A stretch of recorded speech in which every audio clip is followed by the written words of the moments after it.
ধুম্মা জালে উজানের নাতি খেতার তলে মুলা খাইয়া বউ মারে লা লা লা লা লা।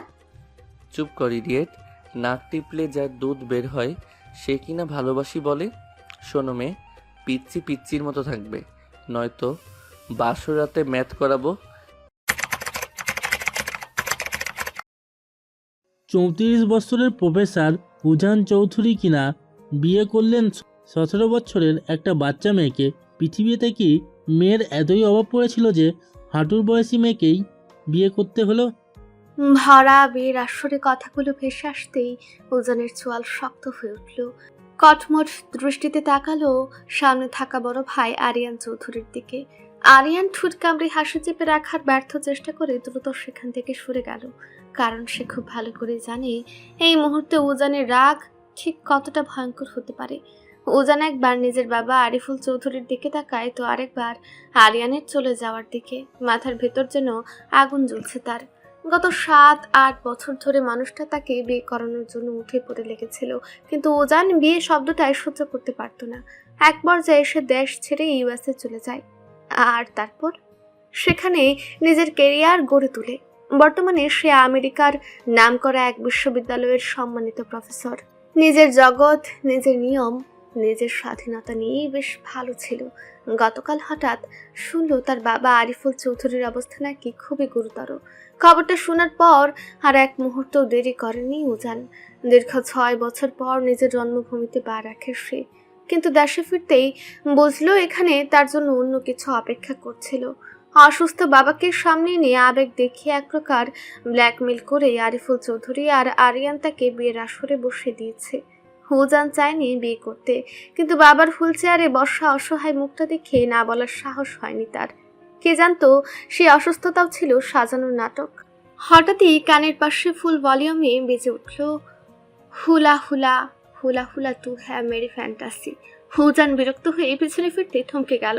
চোখ দুটো প্রায় কোটর থেকে বেরিয়ে আসার উপক্রম, কারণ যে মানুষটা কিছুক্ষণ আগেও হুইল চেয়ারে আধমরা রোগীর মতো বসেছিল সে আরিফুল চৌধুরী এখন নিজের বড় ছেলে আরিয়ানের সাথে কোমর দুলিয়ে হুলা গানে উড়াধুরা নাচছে। শুধু নাচই না, মাঝে মাঝে হাত তুলে স্টেপও দিচ্ছে। আরিয়ান তো হাসতে হাসতে শেষ। উজান ভাবছে সে কি সত্যি বাস্তবে আছে নাকি কোনো প্র্যাঙ্ক শুতে এসে পড়েছে। তার কপালে রগ ফুলে উঠল। এতক্ষণে বুঝতে আর বাকি রইল না এই পুরো নাটকটাই তাকে বিয়ে করানোর জন্য সাজানো হয়েছিল। উজান ধীরে ধীরে চোখ বন্ধ করলো, গোপের একটা শ্বাস নিল এবং দাঁতে দাঁত চেপে বিড়বিড় করে উঠল। মীর জাফরের বংশগুলোর মনে তাহলে এই ছিল যে উজান চৌধুরী সবাইকে মুরগি বানিয়ে বেড়ায়, আজ তাকে আস্ত মুরগি বানিয়ে ছাড়লো। আরিফুল চৌধুরী নাচের তালে তালে হেসে হেসে উজানের দিকে এগিয়ে এলেন। চারপাশে বিয়ের আনন্দ, ঢাক ঢোলের শব্দ, মানুষের হইচই, সব মিলিয়ে পরিবেশটা যেন একেবারেই উৎসবের ঢেউয়ে ভেসে যাচ্ছে। সেই ভিড়ের মাঝেও আরিফুল চৌধুরীর মুখে এক অদ্ভুত শিশুসুলভ উচ্ছ্বাস। তিনি উজানের সামনে এসে দাঁড়িয়ে একগাল হেসে বললেন, বাপায় ৩ বাপ বেটা মিলে ডান্স করি।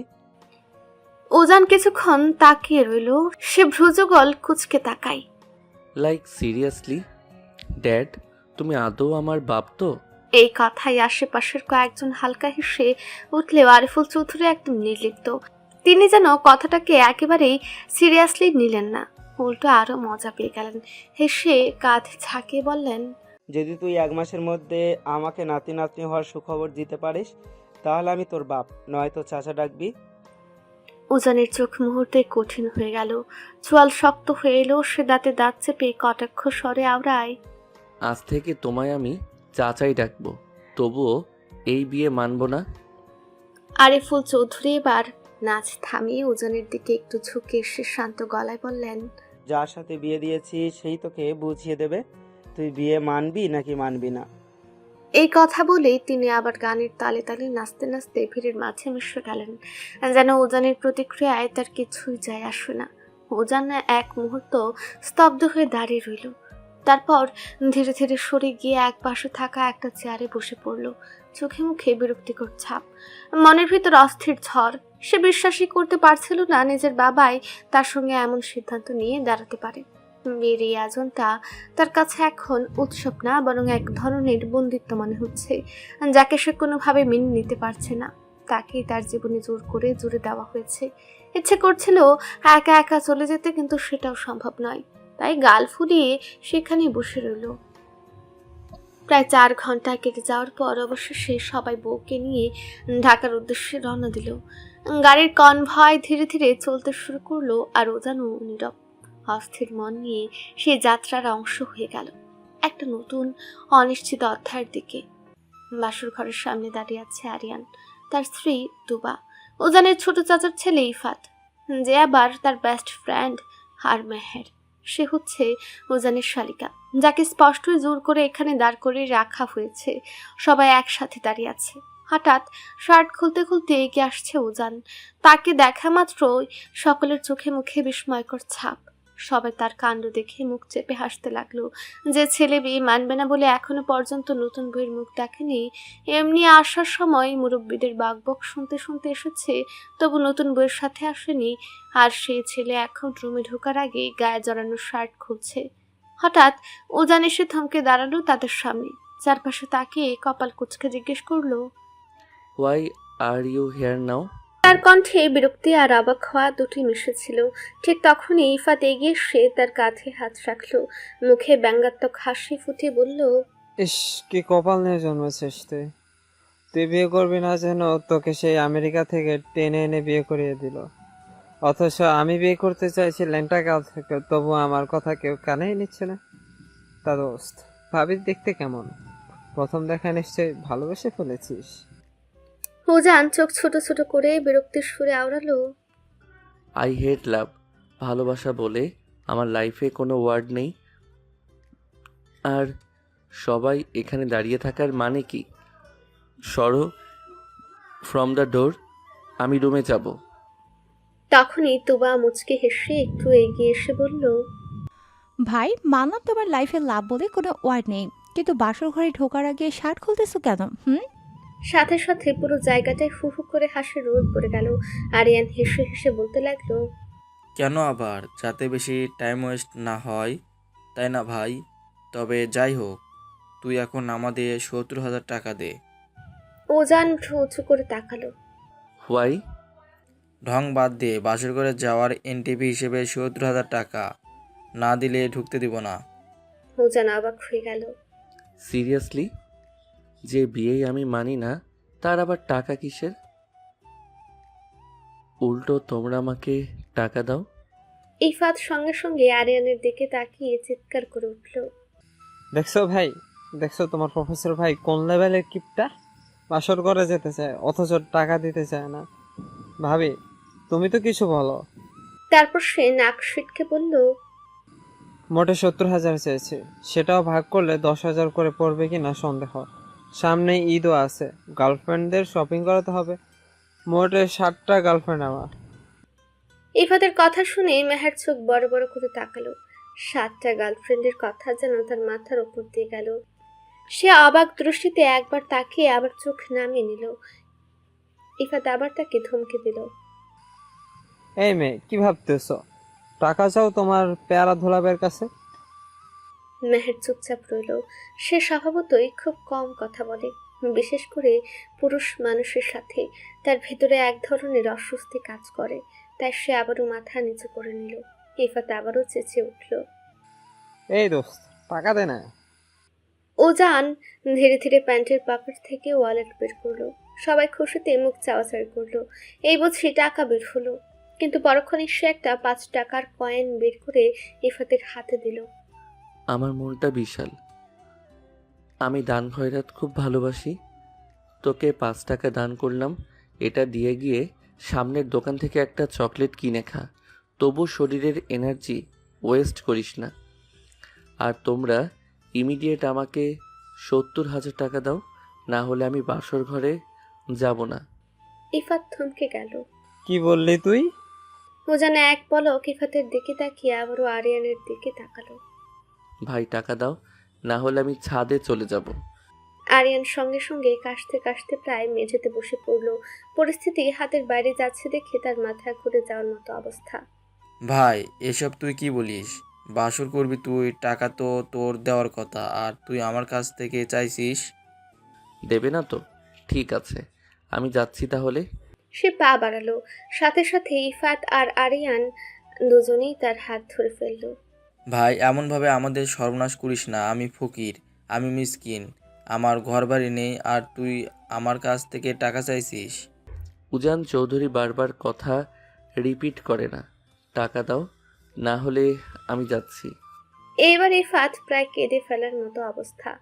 ভাই দ্রুত এই কিপটেকে টাকা দাও, না হলে কাল আমাদের ফাঁসি হবে। অবশেষে আরিয়ান বাধ্য হয়ে টাকা বের করলো। উজান টাকাটা হাতে নিয়ে বাঁকা এক হাসি দিল, চোখে বিজয়ের ঝিলিক। তারপর ধীরে ধীরে দরজার দিকে এগিয়ে গিয়ে রুমে ঢুকে গেল। রুমের ভেতরে ঢুকতেই উজান থমকে গেল। পুরো রুমটা সাজানো রজনীগন্ধা, লাল গোলাপ আর বেলি ফুলে। হালকা সুগন্ধে চারপাশ মোহময় হয়ে আছে। বিছানার চারপাশে ফুলের ঝালর ঝুলছে, মোমবাতির নরম আলোয় পুরো পরিবেশটা আরো স্বপ্নময় লাগছে। কিন্তু উজানের চোখ গিয়ে আটকে রইল বিছানার মাঝখানে। ফুলের সজ্জিত খাটে লাল বেনারসি পরে ছোট্ট করে ঘুমটা টেনে বসে আছে একটা পিচ্ছি মেয়ে, তাসফিয়া মৌ, উজানের সদ্য বিয়ে করা স্ত্রী। মেয়েটাকে দেখে তার বিরক্তি আরো বেড়ে গেল। এখন বিয়ে করার কোনো ইচ্ছে তার ছিল না। তার উপর এই পুচকে মেয়েটাকে, মাস কয়েক আগে স্কুল শেষ করে কলেজে ভর্তি হয়েছে মেয়েটা। অবশ্য পড়াশোনার প্রতি মেয়ের খুব একটা আগ্রহ নেই। মেহের না থাকলে হয়তো কলেজেও যেত না। উজান গভীর শ্বাস ফেলল, তারপর গম্ভীর মুখের সামনে এগিয়ে এলো। হঠাৎ পুরুষ কণ্ঠের শব্দে মুখ কেঁপে উঠল। ঠিক তখনই উজান বজ্র কণ্ঠে প্রতিধ্বনিত করে, এই পুচকে মেয়ে, বয়স তো এখন 18-র নিচে, তাহলে কোন দুঃখে নাচতে নাচতে বিয়ে করে বসলে শুনি। আর শোনো, তোমাকে এই উজান চৌধুরী নিজের ওয়াইফ হিসেবে মানে না। সো আমার থেকে দূরত্ব বজায় রেখে চলবে। আর এটা আমার রুম, একটা জিনিসও যদি এদিক সেদিক হয় তাহলে কিন্তু মেরে তক্তা বানিয়ে ফেলবো। Mind it. ময়ের ভেতরে সঙ্গে সঙ্গে আগুন জ্বলে উঠল। ইচ্ছে করছিল এখনই ঘুমটা ফেলে উঠে দুই কথা শুনিয়ে দেয়। কিন্তু আজ বাসর রাত বলে দাদি চাচিরা 1000 বার বুঝেছে প্রথম দিন শান্ত থাকতে হয়। তাই অনেক কষ্টে নিজেকে কন্ট্রোল করলো সে। তবে উজান চৌধুরী নামটা শুনে তার কেমন যেন চেনা চেনা লাগলো। মনে হচ্ছে কোথাও শুনেছে, কিন্তু এই মুহূর্তে কিছুতেই মনে করতে পারছে না। ঠিক তখনই দরজার কাছে শব্দ হলো। উজান কেবিনেট থেকে একটা বালিশ বের করে হাতে নিল।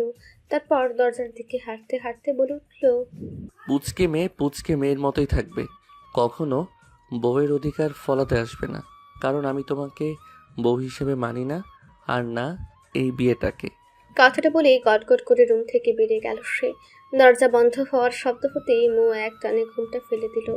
তারপর বিছানা থেকে ধপ করে নেমে কোমরে হাত রেখে ফুঁসতে লাগলো, আমি যেন বিয়ে মানার জন্য বসে আছি। বুড়া বয়সে এত সুন্দর কিউট একটা বউ পেয়ে নিজেকে গর্ভবতী, সরি সরি সরি গর্বিত মনে করবে, তা না উল্টা আমার উপর রাগ দেখায়। রাগ তো যাও, তারপর তোকে বোঝাবো বউ কাকে বলে আর কত প্রকার। বুড়া খাটাস একটা। বাসর রাতে বউকে গিফট না দিয়ে বরং 10টা কথা শুনিয়ে চলে গেল। গিফটের জন্যই তো বিয়ে করতে রাজি হয়েছিলাম। গিফটটাই যদি না দেয় তাহলেই বিয়ে করে লাভটা কি হলো? সঙ্গে সঙ্গে নিজের জিভে কামড় দিল মৌ। মুখটা তার বড্ড ব্যাপরুয়া, যখন তখন পেটে যা আসে মুখে বলে ফেলে। আবারও গুটিসুটি মেরে বিছানায় গিয়ে কম্পিউটার মুড়ি দিয়ে শুয়ে পড়লো। দীর্ঘ সময় ধরে এই পাশ ওপাশ করলো। বিছানার চাদর খামচে ধরলো, বালিশটা উল্টে পাল্টে নিল, কিন্তু চোখে কিছুতেই ঘুম ধরা দিল না। বিরক্ত হয়ে আবারও উঠে বসলো মৌ। এবার 2 হাত দিয়ে শক্ত করে পেটটা চেপে ধরলো সে। প্রচন্ড খিদে পেয়েছে। খিদের চোটে পেটের ভেতর যেন 1 ডজন ইঁদুর কুস্তি কসরত করছে। সকাল থেকে রাগে অভিমানে আর জেদের বসে দানা পানি কিচ্ছু মুখে তুলেনি। নিজের জেদ এখন নিজের পেটের উপরে সে বোমার মতো পেটেছে। ক্ষুধার্ত বাঘিনীর মতো পুরো রুমে এদিক ওদিক পায়চারি করলো মৌ। তেষ্টা মেটাতে এক নাগারে 2 গ্লাস পানি গিলে ফেললো, তবু পেটের ভেতরের খিদের আগুন বিন্দু মাত্র কমলো না। উজানের মা কয়েকবার সাথে করেছিলেন খাওয়ার জন্য, কিন্তু মৌ তখন কায়দা দেখাতে গিয়ে মুখ বাঁকিয়ে বলেছিল, আমার খিদে নেই। এখন সে কায়দার 12টা বেজে গেছে। অবশেষে আর সহ্য করতে না পেরে পেটের দায়ে চোরের মতো চুপে চুপে নিজের রুমের দরজাটা খুলল সে। করিডোরে এদিক ওদিক তাকিয়ে দেখলো মৌ, কাউকে চোখে পড়ল না। ব্যাস, আর পায়কে খুশিতে ডগমগ হয়ে নাচতে নাচতে সিঁড়ি দিয়ে নামতে লাগলো সে। দুইবার পায়ের শাড়ি জড়িয়ে হোঁচট খেতে খেতেও কোনো মতে দেয়াল ধরে বেঁচে গেল। একদমই সে থমকে দাঁড়ালো সে। চারদিক একদম নিঝুম, সবাই গভীর ঘুমে আচ্ছন্ন। পরিবেশ অনুকূলে দেখে মৌ নিজের মনে ফিসফিসিয়ে বিড়বিড় করলো, যা শালি, শ্বশুরবাড়ি পা দিতে না দিতেই চোরের মতো মাঝরাতে রান্নাঘরে হানা দিচ্ছিস। ছি ছি ছি। এই না না না, আমি চুরি একদম করছি না। এই বাড়িটা কার? আমার শ্বশুরের। আর শ্বশুরের বাড়ি মানে তো এটা আমারও বাড়ি। সেই হিসেবে মাঝরাতে রান্নাঘর ওলট পালট করে সব খেয়ে ফেলার পূর্ণ অধিকার আমার আছে। মৌ, তুই আজ বেশি বেশি করে খা। পারলে তোর ওই খিটখিটে খড়খড়ে জামাইয়ের মাথাটাও চিবিয়ে খেয়ে ফেল। মনের আনন্দে গুনগুন করতে করতে কিচেনের রুমে ঢুকলো মৌ। কিন্তু সুইচ টিপে আলো জ্বালাতেই তার মুখটা শুকিয়ে চুন হয়ে গেল। এত বড় কিচেন রুম, অথচ চটজলদি মুখে তোলার মতো তৈরি কোনো খাবারই চোখে পড়ছে না। খিদের তাড়নায় মাথা ঘুরছিল তার। খাবার খুঁজতে খুঁজতে পুরো কিচেন রুমে এক চক্কর দিয়ে যখন সে প্রায় ক্লান্ত, ঠিক তখনই তার চোখ পড়ল কোনার বিশাল ডাবল ডোরের ফ্রিজটার দিকে। আশার আলো দেখে মৌ দ্রুত গিয়ে ফ্রিজের দরজাটা খুলল। আর খুলেই তার চোখ ছানা ভরা। ভেতরে বাহারি রকমের ফলমূল, মিষ্টি আর ডেজার্ট সাজানো। তবে অত শত রাজকীয় খাবারের দিকে না তাকিয়ে বউয়ের নজর গেল একটু আগের শাশুড়ি আম্মা যে খাবারের প্লেটটা তাকে দিতে চেয়েছিলেন সেটার দিকে। প্লেটের উপর ঢাকনা দেওয়া ছিল। ঢাকনাটা তুলতেই ময়ের মনটা জুড়ে গেল। আস্ত একটা chicken leg piece. Chicken leg piece ময়ের বরাবরই মারাত্মক দুর্বলতা। বাপের বাড়িতে এই লেগ পিস নিয়ে কত যুদ্ধ হয়েছে। মেহেরের ভাগের লেগ পিসটাও সে কতবার পটি পাটিয়ে নিজের পাতে তুলে নিয়েছে, তার ইয়ত্তা নেই। খুশিতে ময়ের চোখ চকচক করে উঠল। খাবারের প্লেটটা হাতে নিয়ে ডাইনিং টেবিল পর্যন্ত যাওয়ারও তর্স হইল না তার। কিচেন রুমের মেঝেতে ধপাস করে বসে পড়ল সে। তারপর কোনো রাজকীয় ভাব্যতার তোয়াক্কা না করে দুই হাত লাগিয়ে তৃপ্তি ভরে চিকেন আর ভাত সাবার করতে লাগলো। খাওয়া শেষ করে একটা স্বস্তি পেল মৌ। নিজের বাপের বাড়ি হলে হয়তো প্লেটটা ওখানেই ফেলে রেখে চলে যেত, কিন্তু আজ আর সে রিস্ক নিল না। নতুন শ্বশুর বাড়ি বলে কথা। প্লেটটা যত্ন করে ধুয়ে একদম নির্দিষ্ট স্থানে উপর করে রেখে দিল। তারপর তৃপ্তি ভরে এক গ্লাস পানি খেয়ে যে না ঘুরে দাঁড়িয়েছে, ঠিক তখনই উপরের সিঁড়ি বেয়ে নামছিল উজান। চোখে মুখে তার রাজ্যের বিরক্তি আর ক্লান্তি মাখানো। নিজের এসি রুম আর নরম বিছানা ছাড়া উজানের অন্য কোথাও মোটেও ঘুম হয় না। অথচ আজ এই আপদ মেয়েটার চক্করে তাকে নিজের রুম ছেড়ে পুরো বাড়ি টোটো করতে হচ্ছে সামান্য একটু ঘুমের আশায়। একটু আগে ছাদে গিয়েছিল ঠান্ডা বাতাসে ঘুমাতে, কিন্তু সেখানকার মশার দল কামড়ে তার পিঠের চামড়া তুলে ফেলার দশা করেছে। অতিষ্ঠ হয়ে শেষমেশ ড্রয়িং রুমের সোফাটার ঘুমানোর উদ্দেশ্যে নিচে নামছিল সে। হঠাৎ কিচেন রুমের খোলা দরজার দিকে তাকাতেই উজানের পা দুটো জমে গেল। আবছা আলো আধারিতে দেখা যাচ্ছে একটা ছায়া মানব দাঁড়িয়ে আছে, যে পুরো কিচেন রুম জুড়ে সন্দেহজনকভাবে ঘুরে বেড়াচ্ছে। মাঝরাতে এই বিশাল বাড়িতে চোর ঢোকার আশঙ্কায় উজানের গায়ের লোম খারাপ হয়ে গেল। চোরটাকে সাইজ করার জন্য সে নিজের ভেতরের সবটুকু সাহস সঞ্চয় করলো। তারপর পা টিপে টিপে বিড়ালের মতো নিঃশব্দে কিচেন রুমের দিকে এগোতে লাগলো। মনে মনে উজান আওড়ালো, উজান চৌধুরীর বাসায় চুরি? এত বড় সাহস! দাঁড়া বেটা চোর, আজ তোর একদিন কি আমার যে কয়দিন লাগে, তোকে আজ মেরেই তক্তা বানাবো। উজান আর এক মুহূর্ত সময় নষ্ট না করে পেছন থেকে আচমকা ঝাঁপিয়ে পড়ল। মৌ কিছু বুঝে ওঠার আগেই উজান তার শক্ত হাত দিয়ে ময়ের মুখ চেপে ধরল। আকস্মিক এই হামলায় ময়ের জান প্রায় কবজ হওয়ার দশা।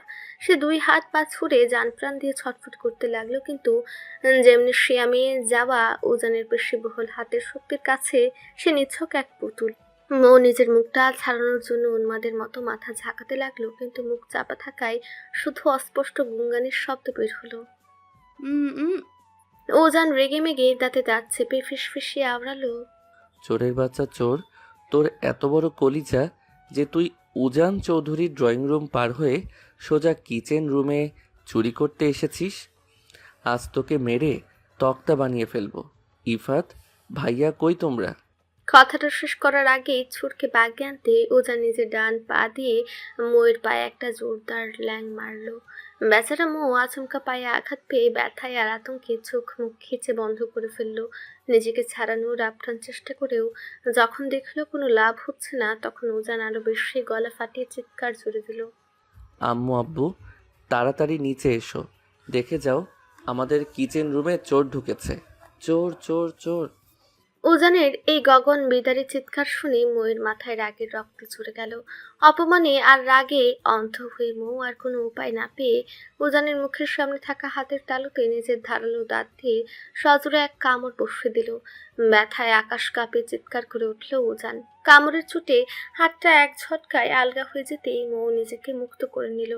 এক সেকেন্ডও সময় নষ্ট না করে শরীরের সমস্ত শক্তি পায়ের পাতায় এনে সে উজানকে একটা লাথি মারতে গেল। উদ্দেশ্য ছিল উজানের পায়ে লাথি মারা, কিন্তু তাড়াহুড়োই নিশানা একদম ভুল হয়ে গেল। ময়ের শক্ত পায়ের লাথিটা শটানে গিয়ে লাগলো উজানের শরীরের সবচেয়ে সংবেদনশীল জায়গায়, একদম মেন পয়েন্ট বরাবর। আরে ছাড় ছাড়, আমি চোর নই, তোর বিয়ে করা বউ লাগি, বউ। হাঁপাতে হাঁপাতে চেঁচিয়ে উঠল মৌ। লাথিটা লাগার সঙ্গে সঙ্গেই উজানের চোখ দুটো চড়ক গাছ হয়ে গেল। মুহূর্তের মধ্যে তার মুখের সমস্ত রং উবে গেল। ব্যথায় পুরো শরীর কুকড়ে সোজা মেঝেতে হাঁটু বেড়ে বসে পড়ল সে। দুই হাত দিয়ে জায়গাটা চেপে ধরে ব্যথায় তার কথা ফোটায় দায় হয়ে পড়েছে। এতক্ষণে মাগজে আলো ঢুকলো তার। যাকে সে এতক্ষণ চোরের বাচ্চা চোর বলে উত্তম মধ্যম দিচ্ছিল, সে অন্য কেউ নয়, এই বিকেলেই ধুমধাম করে বিয়ে করে আনা তার অর্ধাঙ্গিনী। উজান ব্যথায় নীল হয়ে আহত ও করুণ কণ্ঠে মরণ আর্তনাদ করে উঠল। মাবুদ গো, এই মেয়ে আমার জীবনে লাল বাতি জ্বালিয়ে দিল। আপন বউকে পাওয়ার আগে আমার বংশ নির্বংশ করে দিল। এই খাচ্ছনি মেয়েকে তোমার কাছে তুলে নাও।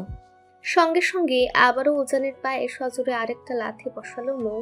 মাথা নিচু করে দুহাতে কোমর গুজে কর্কশ গলায় চেঁচে উঠল, গোলামের পুতের শখ দেখো, পিরিত করে বাচ্চা কাচ্চা পয়দা করতে পারলাম না, আর এই বুড়ো খবিশ বলছে আমাকে তুলে নিতে। তোকে তো। বলতে বলতে মৌ উজানের মুখের দিকে তাকিয়ে একদম স্তব্ধ হয়ে গেল। আপনা আপনি তার মুখ হা হয়ে গেল, চোখ দুটো কপালে উঠল। ঘাড় কাত করে সে উজানের দিকে এমন ভাবে তাকিয়ে রইল যেন কোনো এলিয়েন দেখছে।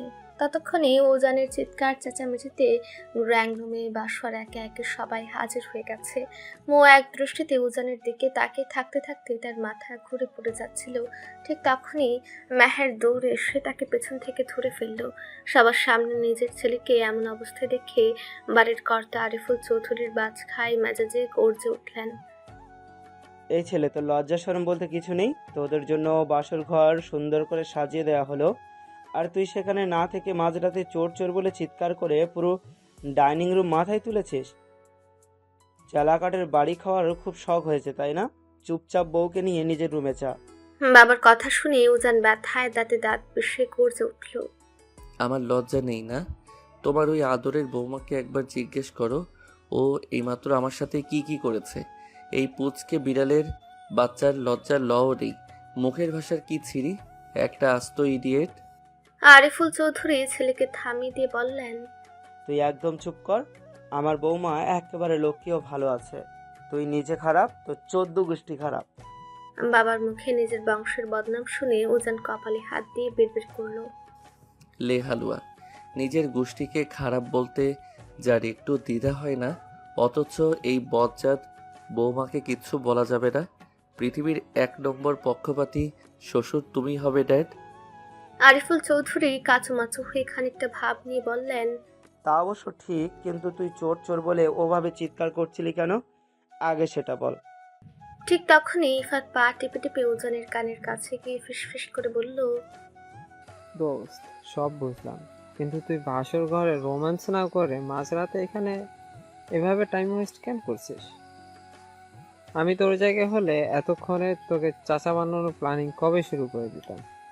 ইফাতের এই রসিকতায় উজান রক্তচক্ষু মেলে তাকাতেই ইফাত ভয়ে গুটিয়ে গেল। দ্রুত সে জায়গা ত্যাগ করে সে আরিয়ানের পাশে গিয়ে দাঁড়ালো। উজান আগের মতো চোখ মুখ শব্দ করে বাবার প্রশ্নের উত্তর দিল। কেন চিৎকার করছিলাম? এই পুচকে বিড়ালের বাচ্চাকে জিজ্ঞেস করো। মাঝ রাতে চোরের মতো পুরো বাসা জুড়ে ঘুরে বেড়াচ্ছে এখানে সেখানে। আমি যেই চোর ভেবে একে ধরতে গিয়েছি, ঠিক তখনই ও আমার বংশের বাতিতে লাথি মেরে দিয়েছে। আচমকা রাগের মাথায় মুখ ফুসকে একদম খাঁটি সত্যি কথাটি বের হয়ে আসায় উজান দ্রুত নিজের মুখ চেপে ধরল, কিন্তু ততক্ষণে যা হওয়ার হয়ে গেছে। তার এমন অদ্ভুত উত্তর শুনে আরিয়ান, ইফাত, তুবা সহ মেহেরও আর নিজেদের সামলাতে পারল না।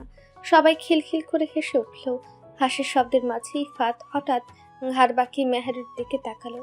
মেয়েটা এই বাড়িতে আসার পর থেকে একটু হাসেনি, সারাক্ষণ মুখ গুমরা করেছিল, কিন্তু এখন তার মুখের এই খিলখিল হাসিটা এক কথায় মাশাআল্লাহ, দেখতে বড় সুন্দর লাগছে। আচমকা ইফাতের গভীর চোখের দিকে নজর পড়তেই মেহেরের হাসি চট করে থেমে গেল। সে দ্রুত চোখ নামিয়ে মাটির দিকে তাকিয়ে রইল।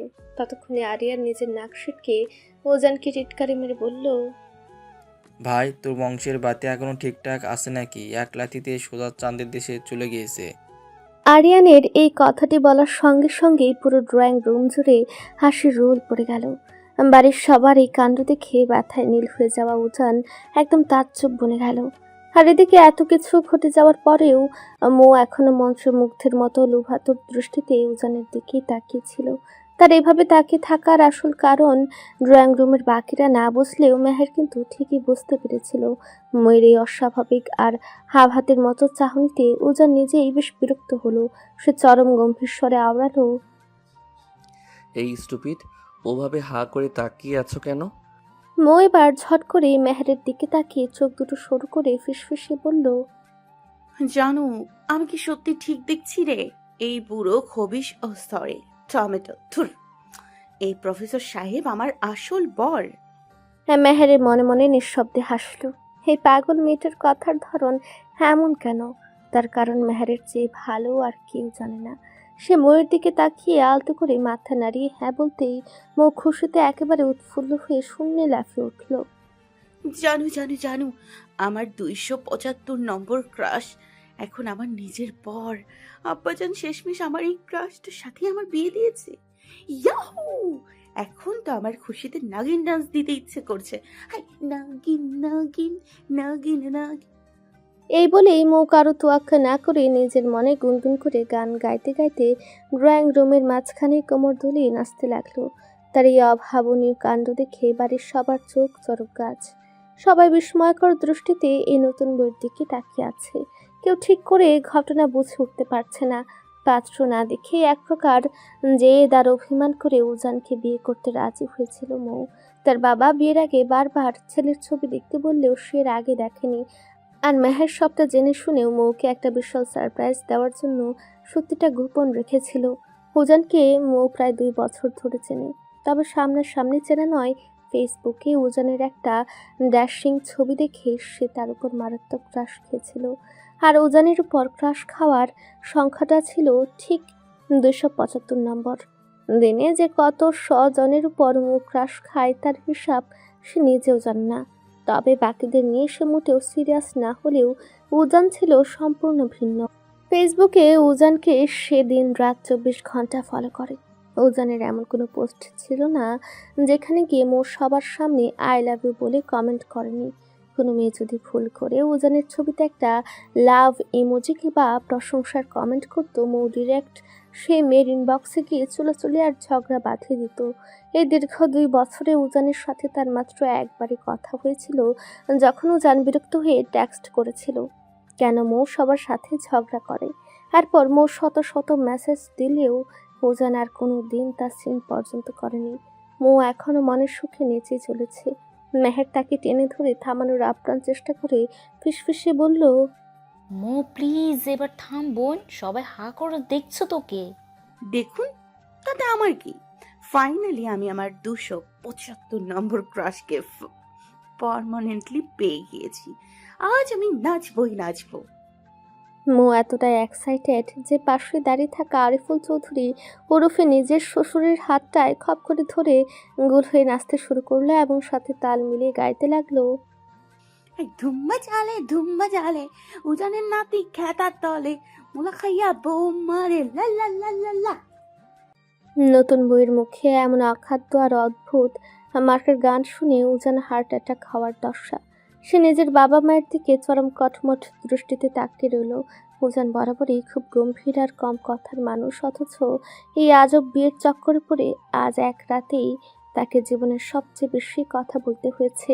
ছেলের এই রাগান্বিত আর থমথমে ফেস দেখে মা মৌসুমী চৌধুরী একটু ভয় পেয়ে এগিয়ে এলেন এবং সান্ত্বনার সুরে বললেন, ভালো মাই ফুড। একটা পাবনা পাগলা গারদ থেকে পালিয়ে আসা বিড়ালের বাচ্চার সাথে তোমরা আমাকে ধরে বেঁধে বিয়ে দিয়েছ। সে নিজে তো আস্ত একটা পাগল, সাথে আমাকেও আজ রাতারাতি পাগল বানিয়ে ছাড়বে। আমার সাথে সাথে আমার নানির গোষ্ঠীও উদ্ধার করে ছাড়লো। ডিসগাস্টিং।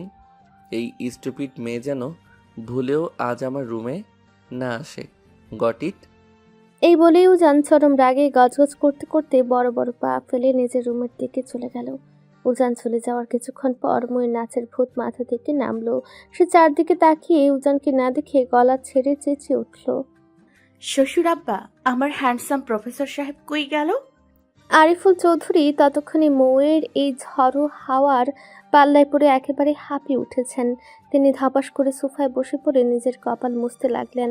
মৌ এবার সোজা শাশুড়ি মৌসুমী চৌধুরীর সামনে গিয়ে দাঁড়িয়ে কোমর বাঁকিয়ে বলল, এই শাশুড়ি আম্মা, আমার বরটা হুট করে কই পালালো? মেহের এবার আর সহ্য করতে না পেরে এক প্রকার জোর করে টেনে মৌকে আড়ালে নিয়ে গেল। দাঁতে দাঁত চেপে কণ্ঠস্বর যতটা সম্ভব নিচু করে ধমকের সুরে বলল, বোন, তুই এসব কি বলছিস? মাথা ঠিক আছে তোর? এটা আমাদের বা ফুফির বাসা নয়, এটা তো শ্বশুর বাড়ি। প্লিজ তোর এই বাচ্চামা বন্ধ কর। আমি বুঝতে পারছি তুই তোর ক্রাশকে বর হিসেবে পেয়ে কতটা হ্যাপি, কিন্তু তোর এই অদ্ভুত কাণ্ড কারখানা দেখে বাড়ির সবাই তোকে অলরেডি পাগল ভাবতে শুরু করেছে। আর এত বড় করতে হবে না, সে নিজের রুমে গিয়েছে। এখন তুইও সোজা গিয়ে নিজের রুমে চুপচাপ ঘুমিয়ে পড়, আর একটা কথাও যেন তোর মুখ থেকে না বের হয়। মেহেরের এমন বাঘা আর রাগী দৃষ্টি দেখে মৌ এবার কিছুটা দমে গেল। সে নিজের ঠোঁট কামড়ে একটা কিউট হাসি দিল। তারপর ভারী বেনারসি শাড়িটা দু হাতে আলতো করে উঁচু করে ধরে সিঁড়ি বেয়ে উপরে উঠতে উঠতে পেছন ফিরে চেঁচিয়ে বলল, শাশুড়ি আম্মা, ম্যানি ম্যানি থ্যাঙ্কস আপনার এই ড্যাশিং হ্যান্ডসাম ছেলেকে আমার কপালে জুটিয়ে দেওয়ার জন্য। কাল সকালে আমার আব্বাজানকে ফোন দিয়ে একটু বলে দিয়েন তার মেয়ে এই বিয়েতে বেজায় খুশি হয়েছে। আব্বাজানকে মন থেকে এক রাশ আই লাভ ইউ। আর এক মুহূর্ত সেখানে দেরি করলো না মৌ। বরের রুমে যাওয়ার জন্য শাড়ির সামনে এক দৌড়ে সিঁড়ি বেয়ে উপরে চলে গেল। এদিকে ড্রয়িং রুমে বাকিরা সবাই হাফ হয়ে সেদিকে তাকিয়ে রইল। রুমে ঢুকে আচমকা থমকে গেল মৌ। পুরো চারদিক চোখ বুলিয়ে দেখলো উজান রুমে নেই। মুহূর্তের মধ্যেই ময়ের মুখটা শুকিয়ে চুন হয়ে গেল। সে ভাবলো ড্রয়িং রুমের ওই তুলকালাম কাণ্ডের পর রাগ করে উজান হয়তো আবারও রুম ছেড়ে অন্য কোথাও চলে গিয়েছে। যেহেতু এই বিশাল রাজপ্রাসাদ সম্বলিত বাড়ির কোনো কিছুই তার চেনা নয়, তাই সে আর একা একা রুম থেকে বের হওয়ার সাহস পেল না। অভিমানে ঠোঁট উল্টে গাল দুটো রসগোল্লার মতো ফুলিয়ে ধপাস করে বিছানার মাঝখানে গিয়ে বসে পড়ল সে। আর কিছুক্ষণ পরেই বাথরুমের দরজা খুলে উজান কোমরে একটা সাদা টাওয়াল জড়িয়ে বেরিয়ে এলো। তার ভেজা চুল আর মাথা থেকে টুপটুপ করে পানি ঝরছে। ড্রয়িং রুমের ওই চরম অপমানের পর নিজের মাথা ঠান্ডা করতে মাঝরাতে তাকে শাওয়ার নিতে হয়েছে, কিন্তু বের হয়েই যখন সে বিছানার উপর লাল টুকটুকে বেনারসি পরা মুখে ওভাবে গাল ফুলে বসে থাকতে দেখলো, তখন রাগে তার কপালের রগগুলো দপদপ করে ফুলে উঠল। মাথাটা যেন মুহূর্তের মধ্যেই ঝিমঝিম করে উঠল। যে বিয়েটাকে সে মনের ভুলেও স্বীকার করে না, অথচ সেই বিয়ের মেয়েটা তার বিছানা দখল করে বসে আছে। উজান আর নিজের রাগ ধরে রাখতে পারল না। বাজ খায় মেজাজে চেঁচিয়ে উঠে বলল, হেই স্টুপিড গার্ল, তুমি এখানে কেন এসেছো? এক্ষুনি আমার রুম থেকে বের হও। এতক্ষণ পর নিজের ক্রাশ মার্কা জামের কণ্ঠস্বর পেয়ে ময়ের ভেতরের সব দুঃখ এক পলকে উধাও। খুশিতে একেবারে গদগদ হয়ে সে বিছানা থেকে লাফিয়ে নেমে সোজা উজানের সামনে গিয়ে দাঁড়ালো। এমনিতে মৌকে দেখে উজানের পিত্তে জ্বলে যাচ্ছিল, তার উপর মেয়েটা এখন এক হাত দূরত্বে সমান এসে দাঁড়িয়ে ড্যাব ড্যাব করে তার দিকেই তাকিয়ে আছে। উজান আবারও সিংহের মতো ধমকে উঠল, স্টুপিড গার্ল, কথা বলছো না কেন? Why are you silent? মৌর সেদিকে পাত্তাই দিল না। উজানের ভেতরে রাগ না দেখে সে তার ভেজা চুলের সোঠা মাবাব দেখে মুগ্ধ হয়ে দুই গালে হাত দিয়ে আলতো করে আওড়ালো, সো কিউট। ময়ের মুখে এই কথা শুনে উজানের মুখের রং পাল্টে গেল। মেয়েটাকে সে জান প্রাণ দিয়ে ধমকাচ্ছে, অথচ সে রাগ গায়ে মাখাতে দূর, উল্টো তাকে দেখে ফ্লার্ট করছে। এই অবাধ্য মেয়ের সাথে কথা বলায় বৃথা। উজান নিজের বিরক্তি চেপে ধরে নিজে এক পা শুয়ে সরে দাঁড়ালো। এই ডান পিঠে মেয়েটার চক্করে মাঝরাতে তাকে ঠান্ডা পানিতে শাওয়ার নিতে হয়েছে। সে আর নতুন করে ঝগড়া করে এনার্জি নষ্ট করতে চায় না। সে ক্যাবিনেট থেকে দ্রুত একটা ব্ল্যাক টি শার্ট বের করে গায়ে জড়িয়ে নিল, কিন্তু মৌ এখনো মন্ত্রমুগ্ধের মতো তার দিকে তাকিয়ে আছে। হঠাৎ করে সে ঘুর কাটিয়ে উজান নিজের রুমের ভেতরে যেদিকে পা বাড়ায়, মৌ ঠিক ছায়ার মতো তার পিছু পিছু সেদিকেই যায়। উজান ডানে গেলে মৌ ডানে যায়, উজান বায়ে গেলে মৌ বায়ে। তা দেখে রাগে একেবারে বোম ফাটলো উজানের। সে ঝট করে পেছন ফিরে কটমট করে তাকিয়ে গর্জে উঠল। ইডিয়টের মতো আমার পিছু পিছু ঘুরছো কেন? প্রবলেম কি তোমার? মৌ শাড়ির আঁচলটা আঙ্গুলে পেঁচাতে পেঁচাতে একগাল হেসে বলল, আরে ক্রাশ বর, আপনি এখন আমাকে চিনতে পারছেন না? আমি মৌ, তাসফিয়া মৌ, যে আপনাকে ফেসবুকে রোজ কম হলেও 100টা করে মেসেজ পাঠাতাম। ভুলেই গেলেন আমায়? কথাটা কান দিয়ে মগজে পৌঁছতেই উজান যেন আকাশ থেকে পড়ল। সে চোখ দুটো শুরু করে ঘাড় বাঁকিয়ে দেখল মৌকে। উপর থেকে নিচ পর্যন্ত খুঁটে খুঁটে দেখে নিজের কপাল চাপড়ে দাঁতে দাঁত পিষে বলল, শেষমেশ একটা স্টুপিড গার্লি আমার কপালে জুটলো। তোমার ওই পাগলামির জন্য ফ্রেন্ড সার্কেলের কারোর সাথে আমি লজ্জায় কথা বলতে পারি না। ফ্রেন্ড লিস্টের যার সাথে আমার ছবি দেখেছ তার ইনবক্সে গিয়েই তুমি তুমুল ঝগড়া বাঁধিয়েছ, আর এখন তুমি পার্মানেন্টলি আমার রুমে বউ সেজে চলে আসলে। মৌ এবার লজ্জা পাওয়ার ভঙ্গিটা করলো। শাড়ির পাড় দিয়ে মুখটা সামান্য আড়াল করে মাথা নিচু করে বলল, আমি ওদের সাথে এমনি এমনি ঝগড়া করেছি নাকি? ওই ডাইনিগুলো কেন আপনাকে কমেন্টে আর ইনবক্সে ওভাবে লাভ ইমোজি দেবে? আমার ক্রাশের দিকে অন্য কেউ তাকাবে, এটা আমি বেঁচে থাকতে হতে দিব না। মৌয়ের লজিক শুনে উজান নিজের চুল মুঠি করে টেনে ধরে চিৎকার করে বলল, জাস্ট শাট আপ। ব্যাস, বরের ধমক শুনে মৌ লক্ষ্মী মেয়ের মতো চট করে নিজের ঠোঁটের উপর আঙুল দিয়ে মুখ বন্ধ করে ফেলত। উজান নিজের মাথা চেপে ধরে একটু শান্তির খোঁজে ব্যালকনির দিকে গেল, কিন্তু কপাল খারাপ হলে যা হয়, সেখানে গিয়েও বিপদ তার পিছু ছাড়ল না। মৌ ঠিক ছায়ার মতো সেখানেও তার পেছনে এসে হাজির হলো। উজান এবার চরম গম্ভীর স্বরে দু হাত বুকের কাছে গুটিয়ে আওড়ায়। Why are you following me again? Mou মুখে আঙুল রেখে চোখ দুটো বড় বড় করে বলল, আপনি কত সুন্দর। উজান রাগে ফুঁসতে ফুঁসতে গর্জন তুলল। এক থাপ্পড় দিয়ে তোমার সব কটা দাঁত ভেঙে দেব। বয়স কত তোমার? হ্যাঁ, কোন ক্লাসে পড়ো? মৌ নিজের বুক টান টান করে বেশ দামাকের সাথে উত্তর দিল। আমার বয়স 17, ইন্টার ফার্স্ট ইয়ারে পড়ি। উজানের চোখ জোড়া এবার কপালে উঠল। সে তাচ্ছিল্যের সুরে বলল, পুচকে একটা মেয়ে। মৌ নিজের কোমর দুই হাত দিয়ে ধরে মুখটা বেঁকিয়ে প্যাচ দেখিয়ে প্রতিধ্বনিত করে, আমি মোটেও পুচকে নই, আমি অনেক বড় হয়ে গিয়েছি। উজান সরু চোখে তাকিয়ে জিজ্ঞেস করলো, তা দেখেই বুঝতে পারছি। তা কোন গ্রুপ নিয়েছো? মৌ খানিকটা ভান নিয়ে উত্তর দিল, এটা আবার কেউ জিজ্ঞেস করে নাকি? আমি খুবই ইন্টেলিজেন্ট স্টুডেন্ট, তাই সায়েন্স নিয়েছি। তাহলে নিউটনের প্রথম সূত্রটা বলো। মৌ যেন আকাশ থেকে পড়ল। পড়াশোনায় সে বরাবরই ডাব্বা, তবু সে সায়েন্স ছাড়া কোনোটি নেবে না, তাই কলেজে গিয়েও সায়েন্স নিয়েছে। সে পদার্থ বিজ্ঞান কেন, শুধু বিজ্ঞান পড়তে গিয়েও দাঁত ভেঙে যাওয়ার উপক্রম, আর এই লোকটা তাকে নিউটনের সূত্র ধরছে, ভাবা যায়। মৌ উপরে তাকে দু হাত দিয়ে মনোযোগ ধরে বলতে লাগলো, বাবু, তুমি আমাকে কোন জালিমের হাতে তুলে দিলে?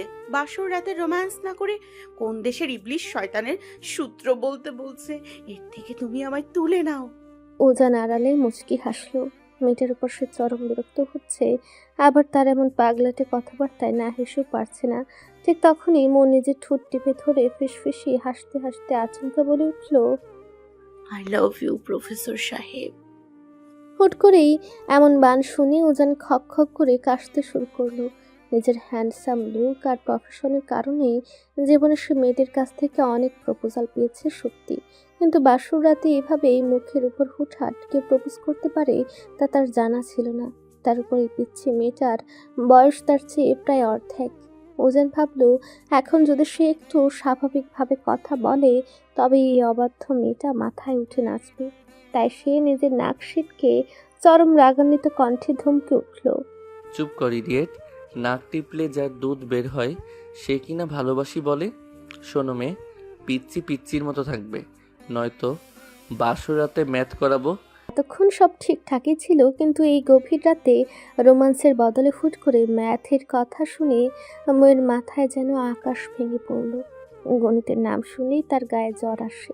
সে দ্রুত নিজের সব কটা দাঁত খেলিয়ে একটা কাচুমাচু হাসি দিয়ে বলল, এই না না না, আমি তো জাস্ট এমনি ইয়ার্কি করেছি। ম্যাথ করতে যাব কোন দুঃখে তবে? মৌ নিজের কথা শেষ করার আগেই উজান গটগট করে পা ফেলে সোজা রুমের ভেতরে চলে গেল। মৌ বাইরে দাঁড়িয়ে মুখটা বাঁকিয়ে নিজের মনেই বিড়বিড় করে উঠল। খবিস একটা, শেয়ালের সামনে আস্ত একটা মুরগি ঘুরঘুর করছে, অথচ তার চোখেই পড়ছে না। যেদিন নিজে পীড়িত করতে আমার পেছনে ঘুরঘুর করবে, সেদিন তোকে লাথি মেরে সোজা উগান্ডায় পাঠিয়ে দিব। উজানের পিছু পিছু মৌ রুমে ঢুকলো। সে এবার উজানের সামনে গিয়ে ভাব নিয়ে দাঁড়িয়ে রইল, কিন্তু উজান তার দিকে এক পলক তাকানোরও প্রয়োজন মনে করলো না। সে ব্যাট থেকে নিজের একটা বালিশ টেনে নিল, তারপর ময়ের পাশ কাটিয়ে সোজা গিয়ে কোনায় সোফাটায় ধপাস করে শুয়ে পড়ল। ঘুমানোর জন্য চোখ বন্ধ করার আগে সে বরাবরের মতো গম্ভীর স্বরে সে হুঁশিয়ারি দিল, এই স্টুপিড গার্ল, তুমি ওই বিশাল বিছানায় ঘুমাবে আর আমি এখানে সোফায়। রাতে যদি কোনো কারণে আমার কাছাকাছি আসার চেষ্টা করেছো, তবে একটা থাপ্পড় দিয়ে মাঝরাতেই রুম থেকে বের করে দেব। Mind it. না তুমি আমার কেউ হও আর না আমি তোমার। সো আমার থেকে সবসময় অন্তত 10 হাত দূরত্ব বজায় রেখে চলবে। বুঝতে পেরেছো? মৌ উজানের দিকে মুখটা কুঁচকে এক বিশ্রী ভেঙচি কাটল, কিন্তু উজান হুট করেই চোখ খুলে যেই না তার দিকে একটি রাগী দৃষ্টি নিক্ষেপ করলো, মৌ আর এক সেকেন্ডও সেখানে দাঁড়ালো না। সে এক দৌড়ে বিছানায় গিয়ে কম্পিউটার সারা গায়ে জড়িয়ে নিল। সারাদিনের ধকলের পর বিছানায় নরম স্পর্শ পেতেই মৌ মুহূর্তের মধ্যে গভীর ঘুমের দেশে তলিয়ে গেল।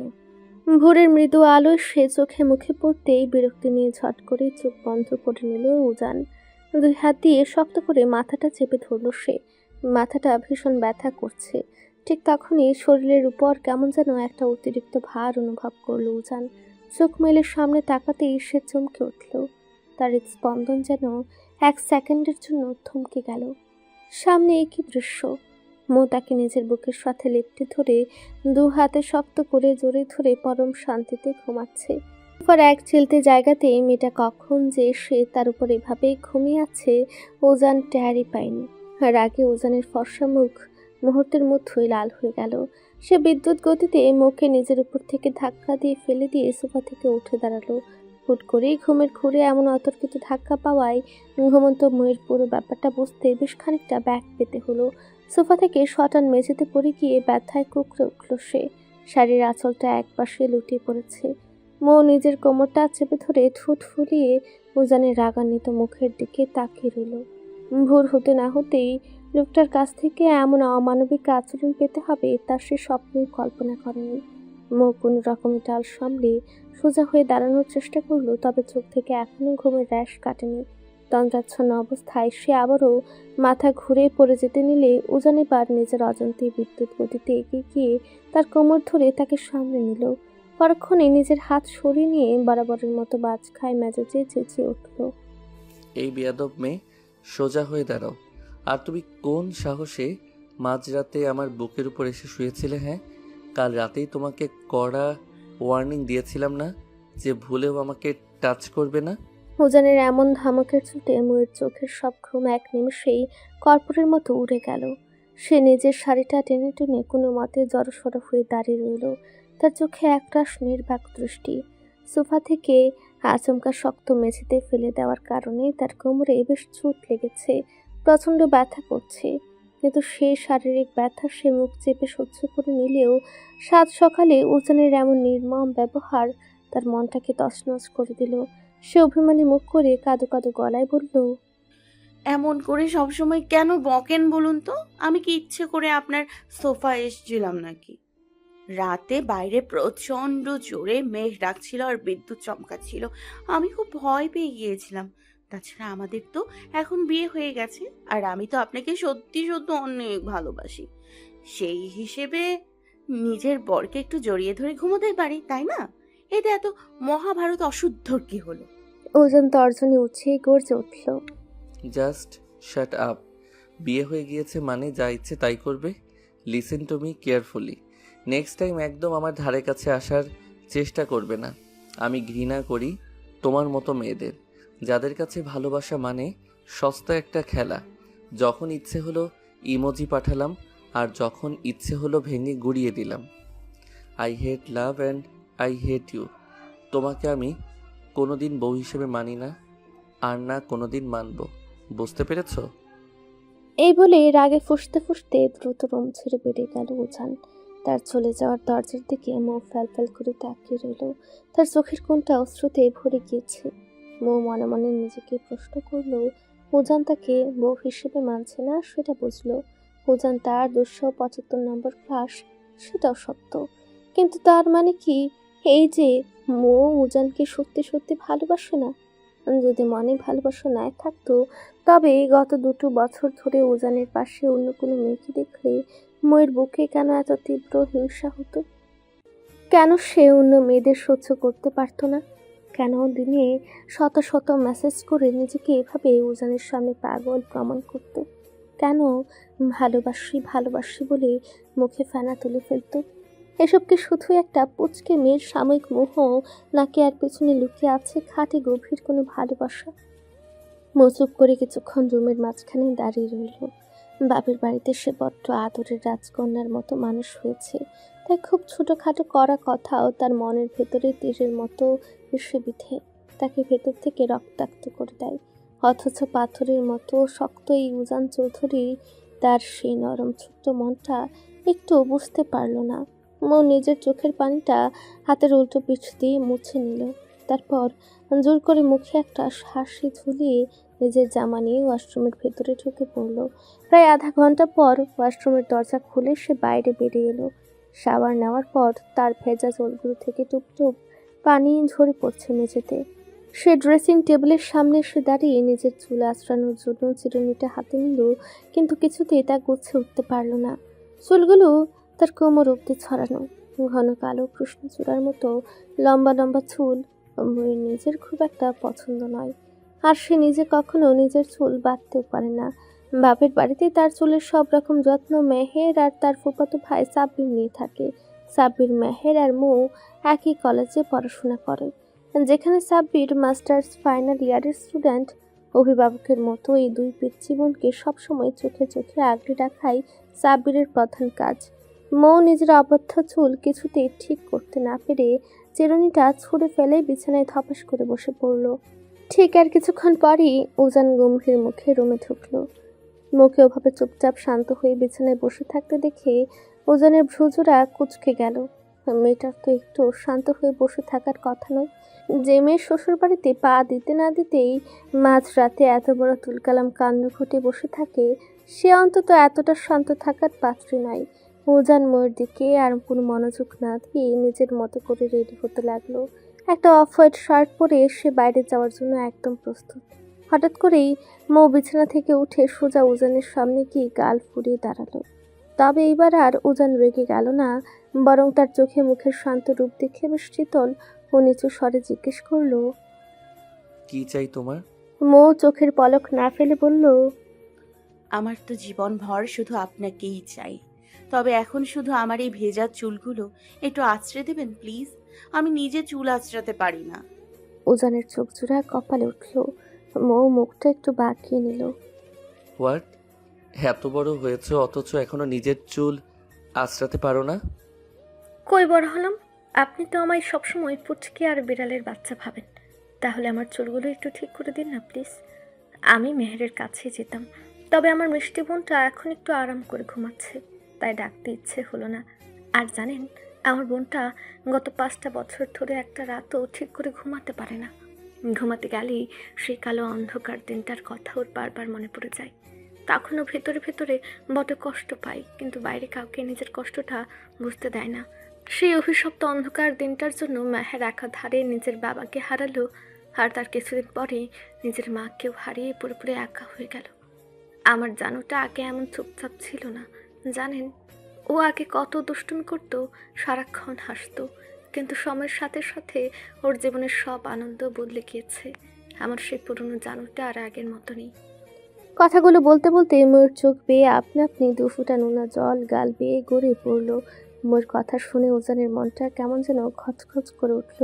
সে নিজেও বিয়ে বাড়ি থেকে লক্ষ্য করেছে মেহের মেয়েটা ভীষণ চুপচাপ স্বভাবের, কারোর সাথে খুব একটা কথা বলে না, সব সময় একটা দূরত্ব বজায় রাখে। তাকে আর রিফাতকে দেখলে তো মেয়েটা সোজা 10 হাত দূর দিয়ে হেঁটে চলে যায়। কিন্তু কেন এমন করে তা উজান নিজেও জানতো না। বিয়ের দিন যখন সবাই আলু আর বাজনার মাঝে আনন্দ করছিল, তখন মেহেরকে সে ছাদের এক কোণায় একা একা বসিয়ে হাঁটুতে মুখ গুজে নিঃশব্দে কান্না করতে দেখেছিল। উজান তখন মেহেরের কাছে গিয়ে কান্নার কারণ জিজ্ঞেস করলেও মেহের তাকে এড়িয়ে গিয়ে একটা কথাও বলেনি। হঠাৎ উজান কৌতূহল সামলাতে না পেরে নিচু গলায় জিজ্ঞেস করলো, কি এমন হয়েছিল মেহেরের লাইফে? উজানের প্রশ্নে ময়ূর এবার ঘুর কাটলো। সে বুঝতে পারলো আবেগের বশে সে মেহেরের গোপন কষ্টের কথা মুখ ফসকে বলে ফেলেছে। সে উজানের দিকে এক পলক তাকিয়ে তড়িঘড়ি করে মাথা নাড়িয়ে বলল, না মানে কিছু না। উজান বুঝতে পারলো মৌ সেই অন্ধকার দিনের কথা আর বিস্তারিত বলতে চায় না, তাই সে আর জোরাজুরি করলো না। তবে সে আলতো করে ময়ূর হাত ধরে তাকে ড্রেসিং টেবিলের সামনে এনে দাঁড় করালো। টেবিল থেকে হেয়ার ড্রায়ারটা হাতে নিয়ে সে পরম যত্নে ময়ূর ভেজা চুলগুলো শুকিয়ে দিতে লাগলো। মৃদু বাতাসে ময়ূর অবাধ্য লম্বা চুলগুলো বারবার উড়ে এসে উজানের মুখে আছড়ে পড়ছিল। অথচ আশ্চর্যের বিষয়, উজানের এখন আর বিন্দুমাত্র বিরক্তি লাগছিল না, বরং তার হৃদয়ের গভীর কোণে কেমন যেন এক অদ্ভুত অচেনা অনুভূতির সৃষ্টি হতে লাগলো। এই অনুভূতিটা তার জীবনের অন্য বসন্তের মধ্যে সম্পূর্ণ ভিন্ন, একদম নতুন। চুল শুকানো শেষ হলে উজান চিরুনি দিয়ে অত্যন্ত যত্ন সহকারে ময়ূর মাথায় একটি সুন্দর খোপা করে দিল এবং আয়নায় ময়ূর প্রতিচ্ছবির দিকে তাকিয়ে অবচেতনভাবেই মনে মনে একটু মুচকি হাসল। বরের হাতের সেই কোমল স্পর্শ আর আয়নায় তার মুচকি হাসি দেখে ময়ূর বুকটা ধক করে উঠল। সে ভীষণ লজ্জা পেয়ে নিজের লাল হয়ে যাওয়া মুখটা লুকিয়ে দ্রুত পা ফেলে কক্ষ ত্যাগ করে নিচে চলে গেল। আর উজান ময়ূর লজ্জামাখা হাসি দেখে শব্দ করে হাসলো। সিঁড়ি বেয়ে নিজের অফ হোয়াইট শার্টের হাতা দুটো কোনো অবধি ফোল্ড করতে করতে নিচে নেমে আসছে উজান। ড্রয়িং রুমের সোফায় বসা মৌ তার দিকে তাকিয়ে নিজের এক হাত দিয়ে মুখ চেপে মিটিমিটি হাসছে। ডাইনিং টেবিলে তখন শাশুড়ি মৌসুমী চৌধুরী পরম আদরে মৌ আর মেহেরকে নিজ হাতে খাবার তুলে খাইয়ে দিচ্ছেন। আজ যেহেতু চাঁদ রাত আর মাত্র কয়েক ঘন্টা পরে খুশির ঈদ, তাই মেহের আজ বিকেলে নিজের ফুপির বাসায় চলে যেতে চেয়েছিল, কিন্তু এই চৌধুরী বাড়ির কেউ তাকে একা একা সে বাসায় ফিরে যেতে দেয়নি। বাড়ির কর্তা আরিফুল চৌধুরী মনে মনে সিদ্ধান্ত নিয়ে রেখেছেন মেহেরকে আর ওর ফুপির বাসায় রেখে কষ্ট দিয়ে পড়াশোনা করাবেন না। এখন থেকে ওই বাড়িতে সবার সাথে থাকবে। যেহেতু আরিফুল চৌধুরীদের 2 ভাইয়ের কোনো কন্যা সন্তান নেই, তাই ঘরের বৌমা তুবা, মৌ আর মেহেরের প্রতি তারা এক অন্যরকম পিতৃত্বের টান অনুভব করেন। বাড়ির বড় বউ তুবা এক পাশে বসে আগামীকালের ঈদের সকল জিনিসপত্র গুছিয়ে রাখছে। ঠিক তখনই সিঁড়ির দিকে তাকিয়ে মৌ চট করে শাশুড়ি মৌসুমী চৌধুরীর হাতে একটা আলতো খোঁচা দিল উজানকে কিছু বলার জন্য। মৌসুমী চৌধুরী ময়ূর মনের ভাব বুঝতে পেরে মুচকি হেসে উজানকে উদ্দেশ্য করে ডেকে উঠলেন, উজান বাবা, সকাল সকাল রেডি হয়ে কোথায় যাচ্ছিস? উজান ঘাড় বাঁকিয়ে ডাইনিং টেবিলের দিকে তাকালো। মুখে ওভাবে চোরের মতো মুখ টিপে হাসতে দেখে তার মগজে প্রচণ্ড রাগ চড়ে গেল, কিন্তু মায়ের সামনে সে নিজের রাগ প্রকাশ না করে শান্ত গলায় বলল, একটু ভার্সিটি যাচ্ছি আম্মু, কোনো দরকার ছিল? দরকার থাকবে না কেন? আজ বাদে কাল ঈদ, ঘরের মেয়েদের ঈদের শপিং করিয়ে দিতে হবে না? তুই গিয়ে ওদের সাথে করে শপিং মল থেকে ঘুরিয়ে নিয়ে আয়। উজান নিজের বিরক্তি চেপে বলল, আমাকে বলছো কেন আম্মু? তুমি, তুবা ভাবি আছে, তোমরা সবাই মিলে গিয়ে শপিং করে এসো, আমার অনেক কাজ। মৌসুমী চৌধুরী এবার একটু কড়া গলায় বললেন, আমরা গিয়ে করে আসবো মানে কি? চুপচাপ ঘন্টাখানেকের মধ্যে ভার্সিটির কাজ শেষ করে বাসায় চলে আসবি। তারপর তোরা সবাই মিলে একসাথে শপিংয়ে বের হবি। ব্যাস, এটাই আমার শেষ কথা। সিরিয়াসলি আম্মু? উজান এবার মায়ের উপর কিছুটা খুব উগরে দিয়ে বলল, একটা আস্ত আপদকে এমনিতেই তোমরা জোর করে আমার ঘাড়ে তুলে দিয়েছ, এখন আবারও নতুন করে উটকো ঝামেলার জন্য ফোর্স করছো। আমি আগেই পরিষ্কার বলে দিচ্ছি, এইসব শপিং টপিংয়ের ফালতু ঝামেলার মধ্যে আমি একদমই নেই। আর আজ রাতে বাসায় ফিরতে আমার বেশ দেরি হবে। ফ্রেন্ড সার্কেলের সাথে আমাদের ঈদের আগের রাতের একটা বিশেষ গেট টুগেদার পার্টি আছে। মৌসুমী চৌধুরী অবাক হয়ে বললেন, ঘরে নতুন বিয়ে করা বউ রেখে তুই মাঝরাত পর্যন্ত বাইরে বন্ধুদের সাথে পার্টি করবি? আম্মু প্লিজ স্টপ। আমি তোমাদের আর কতবার বলবো যে না আমি এই জোরপূর্বক বিয়েটাকে মানি, আর না এই ইডিয়ট মেয়েটাকে নিজের বউ বলে স্বীকার করি। এই বলে উজান আর এক মুহূর্ত সেখানে না দাঁড়িয়ে গড়গড় করে সদর দরজার দিকে এগিয়ে যেতে লাগলো। তার যাওয়ার পথের দিকে তাকিয়ে মৌ ডাইনিং চেয়ার থেকে উঠে দাঁড়িয়ে পিছন থেকে গলা ফাটিয়ে চিৎকার দিয়ে উঠল। ক্রাশ বর শপিংয়ে না যান ভালো কথা, কিন্তু বিকেলে আসার সময় আমার জন্য মেহেদি নিয়ে আসবেন। আমি কিন্তু বিয়ের দিন হাতে মেহেদি ছোঁয়াতেও পারিনি, তবে আজ রাতে অবশ্যই দিব। আপনি যদি নিজ হাতে মেহেদি এনে না দেন তাহলে আমি কিন্তু এই ঈদে হাত খালি রাখবো, কিচ্ছু দিব না। উজান দরজার কাছে গিয়ে এক পলকের জন্য ময়ের দিকে ফিরে তাকালো না, শুধু যাওয়ার আগে তার ছেলের সুরে বলল, যা ইচ্ছে করো, আই ডোন্ট কেয়ার। সত্যি সত্যি বলছি, এনে না দিলে আমি কিন্তু হাতে মেহেদি পরবো না। মৌ পেছন থেকে পা দাপালো, কিন্তু ওজান ততক্ষণে ধূপধাপ পা ফেলে দেউড়ি পার হয়ে বাড়ি থেকে বেরিয়ে গেল। ওজানের এমন ব্যাখ্যালি দেখে মৌ এবার শাশুড়ির সামনে গিয়ে রসগোল্লার মতো গাল ফুলিয়ে বসে পড়ল। অভিমানী সুরে বলল, শাশুড়ি আম্মা, আমি আগেই আপনাদের ডিক্লেয়ার করে রাখছি, আপনার এই খিটখিটে ছেলে যদি আজ বিকেলে আমার জন্য মেহেদি কিনে না আনে তবে আমি কাল ঈদের দিনে কোনো নতুন জামা কাপড় পরবো না। ও আর সেখানে দাঁড়ালো না, আর রাগ করে এক দৌড়ে দোতলার দিকে চলে গেল। মৌসুমী চৌধুরী একটা দীর্ঘশ্বাস ফেলে হতাশ চোখে মেহেরের দিকে তাকালেন। ছেলেটা কেন যে এমন অবুঝের মতো ব্যবহার করছে, মেহেরও চিন্তিত মুখে দৌড়ে ময়ের পিছু নিল। দেখতে দেখতে দুপুর গড়িয়ে বিকেল হলো, আর বিকেল গড়িয়ে ঘুটঘুটে রাত নামলো, তবু উজান বাসায় ফিরল না। এদিকে মৌ নিজের রুমের দরজা ভেতর থেকে লক করে চরম মুড অফ করে বিছানায় বসে রইল। শাশুড়ি মৌসুমী চৌধুরী দরজার বাইরে দাঁড়িয়ে কত অনুনয় বিনয় করলেন, কিন্তু মৌ যেতে বসে দরজা তো খোলেনি, উল্টো এক ফোঁটা পানিও মুখে তোলেনি। মৌ আজ সারাদিন নিজের রাগ আর অভিমান চেপে রাখতে না পেরে শাশুড়ির ফোন থেকে উজানকে কম করে হলেও 50 বারের উপর কল করেছিল। উজান প্রথমবার রিসিভ করে মৌয়ের গলার আওয়াজ পেয়ে কেটে দিয়েছিল, আর তারপর থেকে ফোনটা পকেটে পরে রেখেছিল, একবারের জন্য রিসিভ করেনি। মৌ মেঝেতে উপর হয়ে কাঁদতে কাঁদতে একসময় ক্লান্ত হয়ে ঘুমিয়ে পড়ল। রাত যখন প্রায় 2টো, তখন উজান অত্যন্ত ক্লান্ত শরীর নিয়ে ধীর পায়ে বাসায় ফিরল। কিন্তু সে ড্রয়িং রুমে প্রবেশ করতে সোফা থেকেই বাজ খায় মেজাজে উঠে দাঁড়িয়ে সিংহের মতো গর্জে উঠলেন আরিফুল চৌধুরী। বাবার এমন রুদ্র রূপ দেখে উজানের পায়ের নখ থেকে মাথার চুল অব্দি কেঁপে উঠল। আরিফুল চৌধুরী দাঁতে দাঁত চেপে বললেন, বেয়াদব ছেলে, আমি কি তোকে এই শিক্ষা দিয়েছি? যেখানে আজ পর্যন্ত এই বাড়ির কোনো মেয়ে বা বউকে সামান্য কথার আঘাত পর্যন্ত দেওয়া হয়নি, সেখানে তুই আমাদের ঘরের নতুন বৌমাকে সারাদিন এভাবে কাঁদিয়েছিস। নিজেকে কি মনে করিস তুই? হ্যাঁ, একজন সামান্য ভুল নারী তোর জীবন থেকে চলে গিয়েছে বলে তুই প্রতিশোধ নেওয়ার জন্য এভাবে আরও একটা নিষ্পাপ মেয়ের জীবন বিষিয়ে তুলবি? মেয়েটার বাবার হাত ধরে আমি নিজেই কথা দিয়ে এসেছিলাম যে ওকে আমি নিজের মেয়ের মতো রাজমোহিনী করে রাখবো, কখনো কোনো কষ্ট পেতে দেব না। অথচ তুই আমার সেই আদরের বৌমার চোখে আজ ঈদের আগের রাতে অশ্রু ঝরালি। ড্যাড, একদম চুপ কর তুই।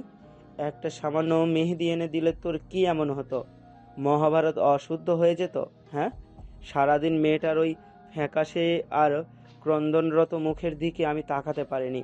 সারাটা দিন কারোর সাথে একটা কথাও বলেনি, এমনকি রাতে এক লোকমা ভাতও পেটে দেয়নি ও। বাবার মুখ থেকে ময়ূর সারাদিন না খেয়ে থাকার কথাটি শোনা মাত্রই উজানের বুকের ভেতরটা কেমন যেন তুলপাড় করে উঠল। নিজের অজান্তেই তার নিজের প্রতি এক তীব্র রাগ ও অপরাধ বোধ জন্ম নিল। সে মনে মনে যতই মেয়েটাকে নিজের স্ত্রী হিসেবে অস্বীকার করুক না কেন, দিন শেষে সমাজের আইন আর ধর্মের বাঁধনে এই মেয়েটি তারই বিবাহিত স্ত্রী। উজান আর এক সেকেন্ডও সেখানে দাঁড়িয়ে কথা না বাড়িয়ে দ্রুত পা ফেলে আবারও বাসা থেকে বের হয়ে রাতের অন্ধকারের মাঝেই গাড়ি স্টার্ট দিয়ে বেরিয়ে গেল। আরিফুল চৌধুরী রাগান্বিত চোখে ছেলের যাওয়ার পথের দিকে তাকিয়ে রইলেন। প্রায় ঘন্টাখানেক পর উজান যখন ফিরে এলো, তখন তার এক হাতে গুনে গুনে 10টা ব্র্যান্ডের মেহেদি আর অন্য হাতে ঈদ উপলক্ষে একটি চমৎকার শাড়ি। মেয়েদের শাড়ি বা ড্রেসের ব্যাপারে উজানের বিন্দু মাত্র ধারণা নেই, তাই মলে গিয়ে নিজের চোখে যে শাড়িটা সবচেয়ে উজ্জ্বল আর সুন্দর লেগেছে সেটাই সে মোয়ের জন্য নিয়ে এসেছে। ধীর পায়ে মোয়ের রুমের লকটা নিজের চাবির ডুপ্লিকেট সেট দিয়ে খুলেই ভেতরে ঢুকলো উজান। রুমে ঢুকে জিরো হোয়াইটের আবছা নীল আলোয় সে দেখতে পেল মো অভূত বাচ্চাদের মতো ঠোঁট দুটো উল্টে কমফোর্টার ছাড়া রুমের শক্ত ঠান্ডা মেঝেতেই গুটিসুটি মেরে ঘুমিয়ে আছে। কান্না করার কারণে তার চোখের পাতা আর মুখটা বেশ ফুলে গিয়েছে। মোর সেই ফোলা ফ্যাকাশে মুখটা দেখা মাত্রই উজানের বুকের ভেতরটা এক অদ্ভুত মোচড় দিয়ে উঠল। তার নিজের উপরই নিজের ঘৃণা হতে লাগলো। সে অন্য একজনের উপর থাকা পুরনো ক্ষোভ ও ঘৃণা উগড়ে দিতে গিয়ে একটা ছোট্ট অবুঝ মেয়ের প্রতি কতটা কঠোর আর নিষ্ঠুর হয়ে যাচ্ছে। একজনের করা ভুলের শাস্তি সে অন্যায়ভাবে আরেকজন নিষ্পাপ মেয়ের উপর চাপিয়ে দিচ্ছে। ওজান শাড়ির প্যাকেটটা নির্দিষ্ট স্থানে রেখে অত্যন্ত আলতো পায়ে মোর সামনে গিয়ে বসলো। সে পরম মমতায় দু হাত দিয়ে মোকে পাজা কোলে তুলে নিল। মো ঘুমের ঘুরেই উজানের চেনা গায়ের পারফিউমের সুবাস পেয়ে তার বুকে নিজের মুখটা আরেকটু বুঝে দিল। উজান তাকে সাবধানে এনে নরম বিছানার মাঝখানে শুয়ে দিয়ে গায়ে কম্ফোর্টারটা জড়িয়ে দিল। এই গভীর ঘুমে নিমগ্ন মুখে আর জাগাতে ইচ্ছে করলো না উজানের, কিন্তু তার হঠাৎ মনে হলো কাল সকালে হলেই ঈদের দিন। এই আনন্দের দিনে সব মেয়ের হাত মেহেদির রঙে রঙিন হয়ে থাকবে, অথচ তার নিজের জিদ্দি ব্যবহারের জন্য মেয়ের এই ছোট্ট হাত দুটো খালি পড়ে থাকবে। এটা ভেবে উজানের নিজের ভেতরে কেমন যেন একটা খটকা লাগলো। মেয়েটার মলিন মুখের দিকে তাকালে স্পষ্ট বোঝা যায় তার অবুঝ মনে কতটা গভীর অভিমান জমা হয়ে আছে। উজান বিছানার পাশে বসে কিছুক্ষণ গম্ভীর হয়ে ভাবল কিভাবে এই ঘুমন্ত মেয়েটার অভিমান ভাঙানো যায় এবং তার হাত দুটো রাঙিয়ে দেওয়া যায়। হঠাৎ করেই তার ঠোঁটের কোণে এক চেলতে মুচকি হাসি ফুটে উঠল। সে নিজের পকেট থেকে ফোনটা বের করে গুগলে কয়েকটা সুন্দর ও সহজ মেহেদির ডিজাইন দেখে নিল। তারপর একটা মেহেদি হাতে নিয়ে অত্যন্ত নিখুঁত ও সাবধানে মনোযোগ দিয়ে মোয়ের ফর্সা নরম হাতটা নিজের হাতের মুঠো নিয়ে মেহেদি পরাতে লাগলো। মেহেদির ঠান্ডা ছোঁয়া লাগতে মুখ ঘুমের ঘুরে বারবার নিজের হাতটা নড়ে চড়ে সরিয়ে নিতে চাইল। তাতে অতিষ্ঠ হয়ে উজান মোয়ের হাতটা আরেকটু শক্ত করে চেপে ধরে কপালে ভাঁজ ফেলে ফিসফিসিয়ে বলল, নিয়মিত ভালোবাসার গল্প শুনতে এবং পড়তে আমাদের অন্ধবিশ্বাস চ্যানেলটি সাবস্ক্রাইব করে পাশে থাকা বেল আইকনটি ক্লিক করুন। ধন্যবাদ সবাইকে।